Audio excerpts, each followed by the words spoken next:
Au sommaire de cette édition, un réseau de faussaires spécialisés dans l'établissement de faux certificats de mise en circulation et de fausses quittances douanières.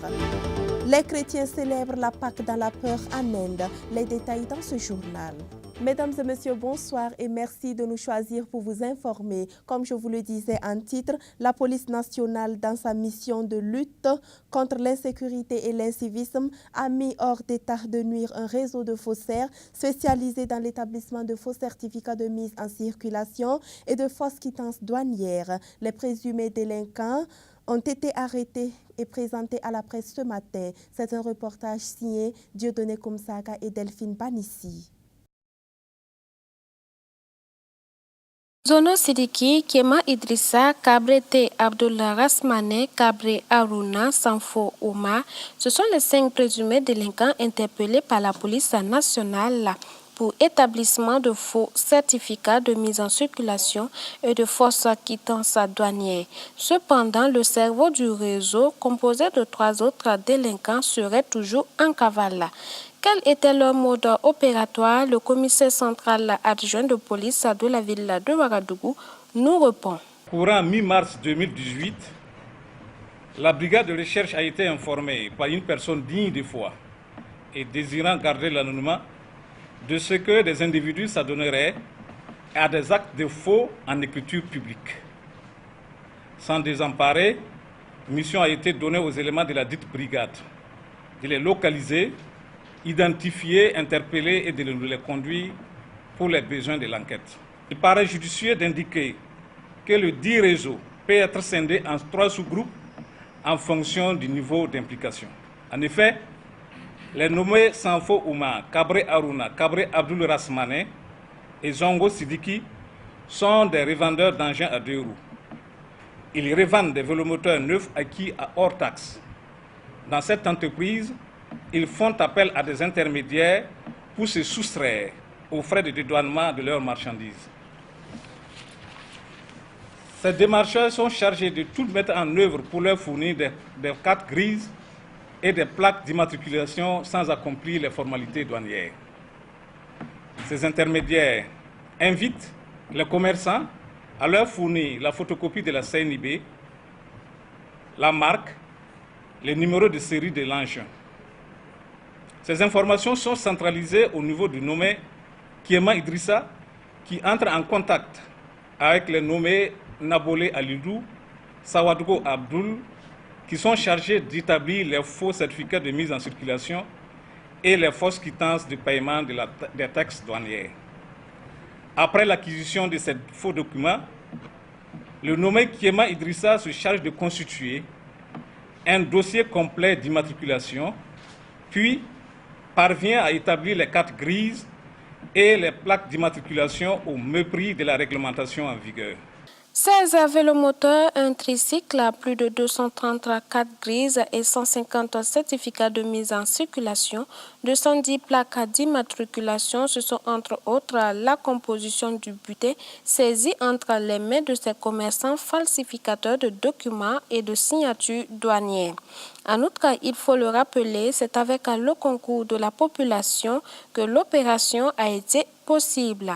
L'enquête poursuit donc son cours et les présumés délinquants seront déférés au parquet devant Madame la procureure du Faso près du tribunal de grande instance de Ouagadougou, d'où leur sort sera connu. Les femmes des églises des Assemblées de Dieu de la région de Nongr-Massam ont organisé les 28, 29, 30 et 31 mars dernier leur première convention régionale. La clôture a eu lieu samedi 31 mars à l'église des Assemblées de Dieu de Tanguay Barrage. Le reportage est de Moïse Kinda. La cérémonie de clôture de la convention régionale de l'Association des servantes de Christ de la région de Nongr-Massam a débuté par un défilé des différents groupes de femmes selon leur âge. Groupe Sarah, dont l'âge est compris entre 60 ans et plus. Groupe Elisabeth, 50 à 59 ans. Groupe Abigail, de 40 à 49 ans. Le groupe Anne, 30 à 39 ans. Et enfin, un groupe qu'on n'a pas aperçu, dont l'âge est compris entre 20 à 29 ans. Un défilé pour dire merci à Dieu pour la tenue effective de cette première convention.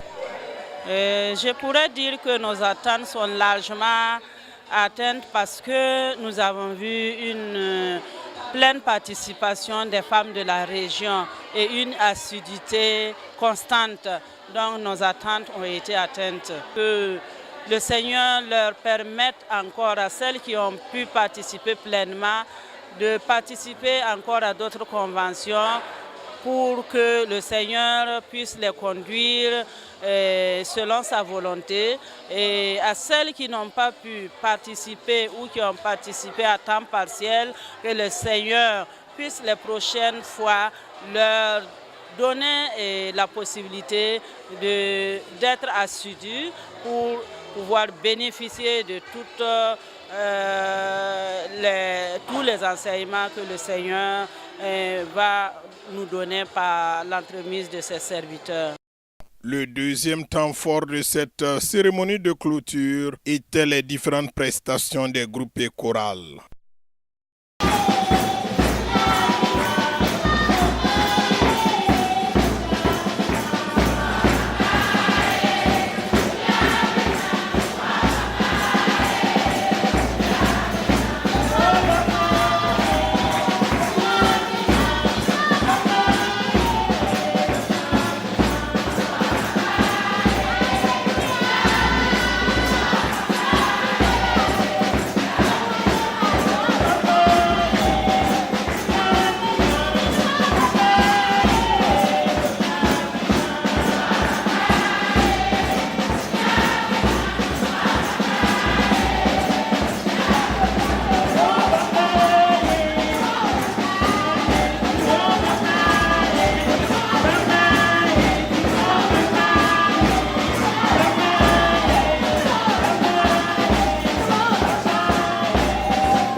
Le conseil régional se dit satisfait par la qualité de la mobilisation des femmes. Nos impressions sont très bonnes, de telle sorte qu'il y a eu une forte mobilisation au niveau des femmes. Elles ont été assidues au cours de ces différents enseignements et nous avons vu également qu'elles suivaient avec intérêt. Donc vraiment nos impressions sont très bonnes par rapport à cette convention que nous venons de clore. Et le tout couronné par le message de la parole de Dieu donné à cette occasion par le pasteur Salomon Sawadego, dont le thème est tiré de Romains chapitre 12 versets 1 et 2. Et que les membres dont le Seigneur nous a donnés, nous devons les utiliser pour la gloire de Dieu. Les yeux pour regarder, non pas comme Ève, mais regarder comme ce que Dieu voit, afin de pouvoir plaire au Seigneur. Et les oreilles que nous avons, ce n'est pas pour écouter ce qui vient du diable, ce qui va nous décourager, mais écouter le Saint-Esprit, les conseils du Seigneur pour agir conformément à la parole de Dieu. Et aussi, les mains que nous avons, ce n'est pas pour faire du mal, mais pour surtout faire l'œuvre de Dieu. Travailler d'abord pour le Seigneur et aussi même pour pouvoir nos besoins personnels, nous devons aussi le faire parce que c'est un don de Dieu et nous devons vraiment l'utiliser à la gloire du Seigneur. Nous avons également nos pieds que nous avons. Alors c'est un don de Dieu et nous sommes appelés à aller annoncer la bonne nouvelle, non pas utiliser nos pieds pour aller faire du mal, mais pour accomplir l'œuvre que le Seigneur Jésus-Christ nous a confiée. Donc en résumé, c'est pour dire que nos membres, notre corps est le temple du Saint-Esprit et nous devons l'utiliser pour glorifier le nom du Seigneur. Rendez-vous est pris pour 2019, Dieu voulant, pour la 2e édition.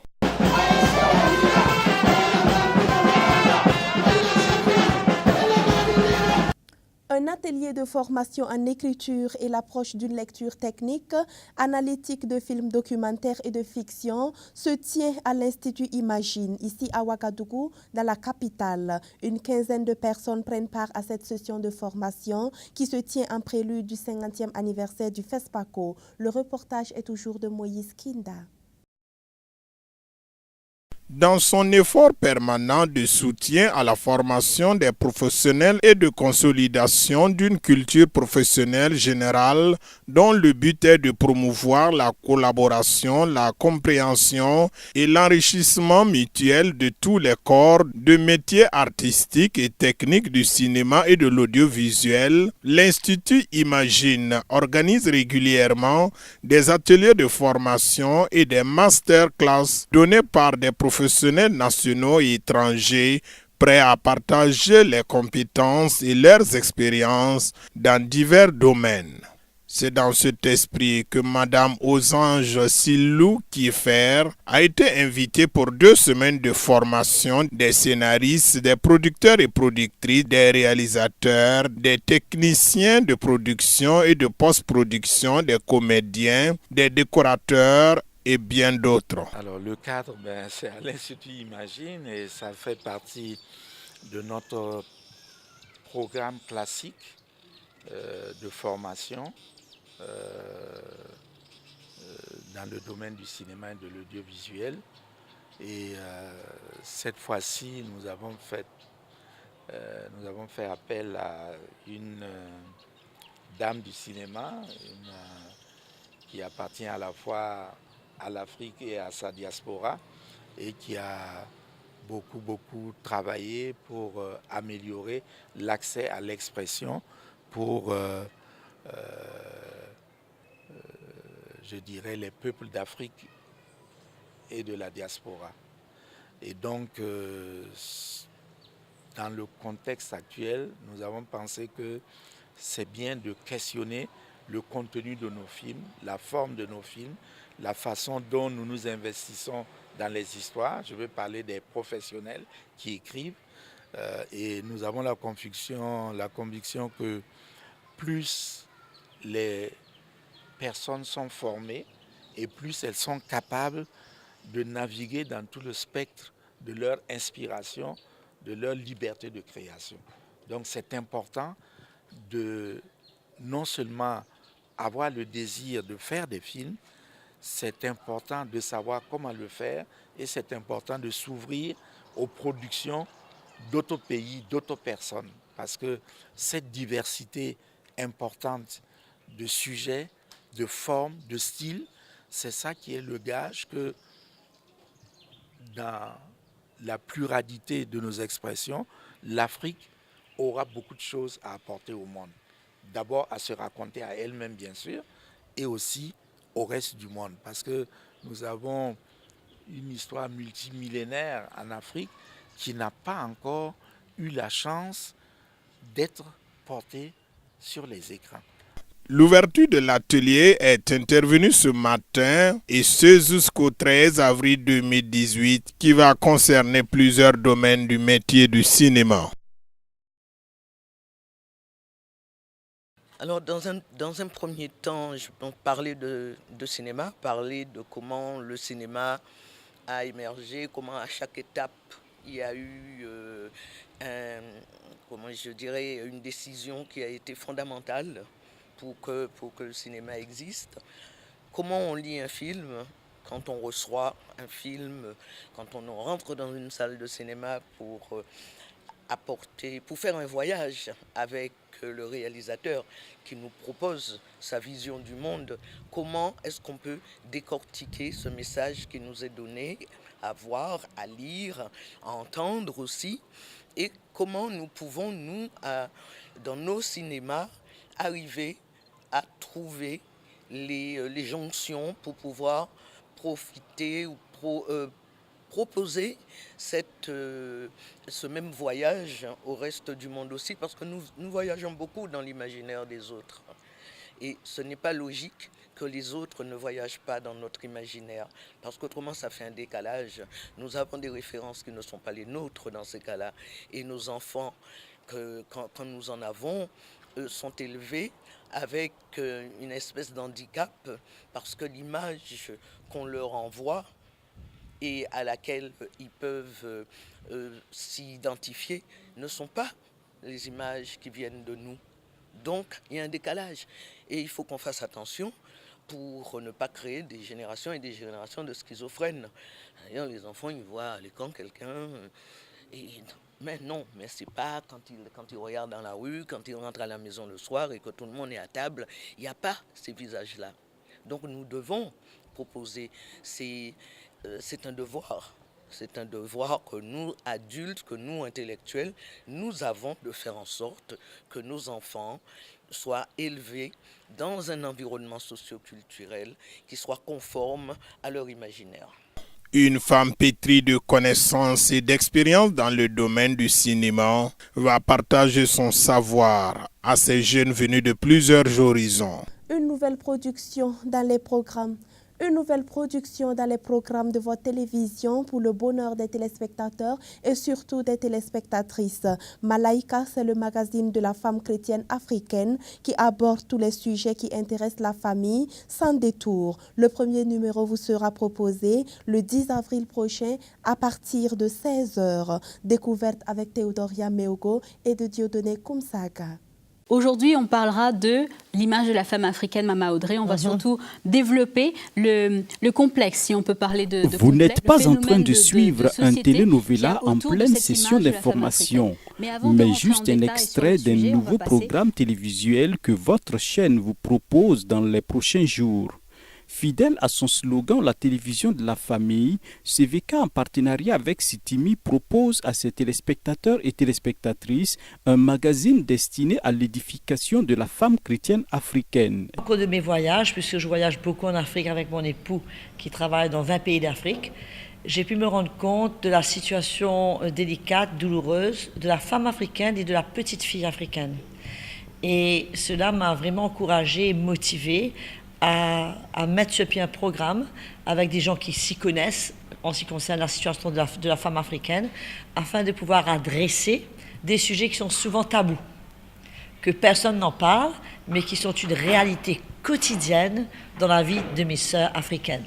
Ce qui se passe, c'est que la femme chrétienne africaine, dans beaucoup de cas, dans la plupart des cas, elle est avant tout africaine avant d'être chrétienne. En d'autres mots, ce sont ces traditions africaines qui sont une priorité dans sa vie plutôt que la parole de Dieu.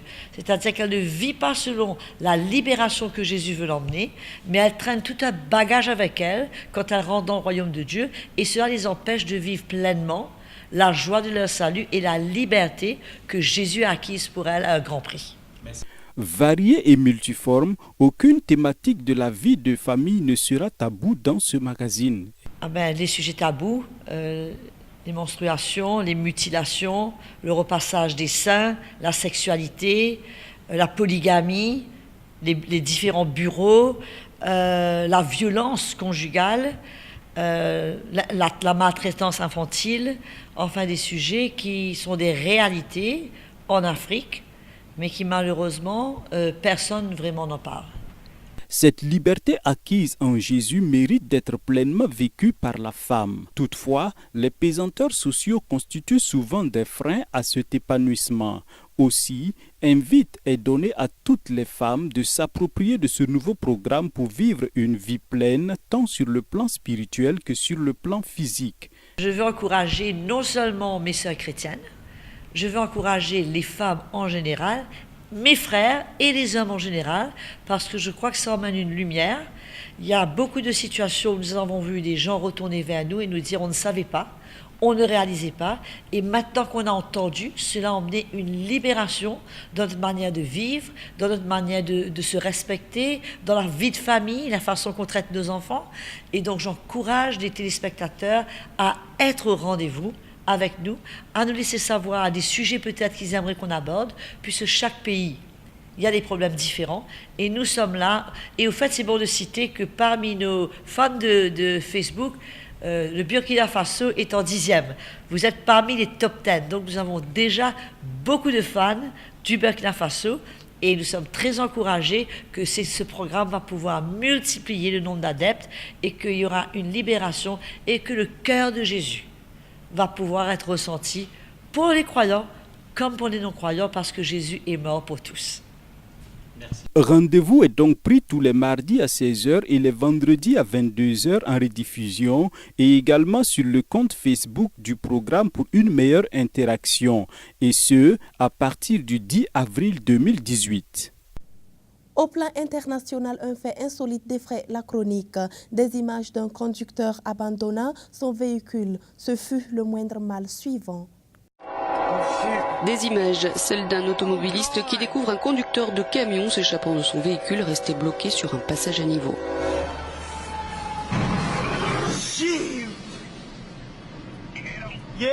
Cela s'est passé aux États-Unis et en Géorgie à Temple. Hormis les dommages matériels, pas de blessés. Les chrétiens célèbrent la Pâque dans la peur en Inde. Il faut noter que ces 2 dernières années, les violences se sont multipliées envers les chrétiens. Reportage. Vendredi saint à New Delhi, plusieurs centaines de fidèles sont réunis pour cette procession du chemin de croix. Aujourd'hui, ils affichent leur foi en pleine rue, malgré certains regards.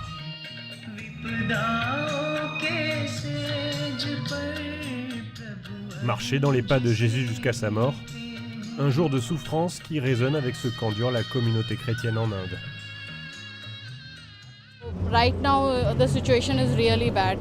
Pour nous, c'est très dur en ce moment. On entend parler de tellement d'attaques sur des chrétiens, des églises et même des prêtres. Ces attaques physiques, ça nous fait vraiment peur. On est vraiment menacés et donc en tant que membre de la communauté chrétienne, on est venu ici pour montrer notre solidarité. Ces 2 dernières années, les violences se sont multipliées envers la communauté chrétienne, un peu partout en Inde. Discrimination, insultes, agressions allant parfois jusqu'au meurtre et destruction de lieux de culte. Pour la minorité chrétienne, qui représente un peu plus de 2% des 1,3 milliard d'Indiens, la situation ne fait qu'empirer. En cause, une montée du nationalisme hindou. Shibu Thompson Thomas a fait de leur défense son nouveau métier. Ce businessman sillonne l'Inde et recense les agressions antichrétiennes. Il reçoit plusieurs dizaines d'appels par jour.